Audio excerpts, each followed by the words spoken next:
हळू चल. तसं तुम्हाला वाटतं मी जावं म्हणून. अरे बाप रे कसं नांगरलंय आमचा ढेकूळ. आमचा दादा कसा या ढेकळांमध्ये राहतो आणि कसं काम करतो देवाला माहिती बाबा. कुठे गेला काय माहिती एवढ्या मोठ्या वावरात कुठं शोधायचं याला.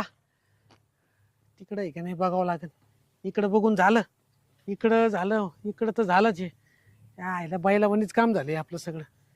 इकडं राहिलं इकडं बघावा. दादा अहो जरा दमाने चला की अहो. हळू जिथं वायरात गुदशील एक काम कर, तिथं सावलीत बस, तेवढे मी मोटर चालू करतो. करा मी बसते ते सावलीतले ऊन पण लागायला लागले.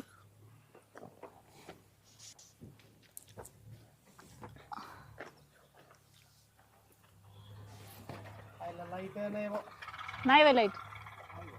लाईट तर आपली कधी नसती बाबा. काय ना काय असते तर लाईटीच आहे कुठाने. आज कसं काय गड्या लोड शेडिंग नाही काय नाही आज. काय माहिती.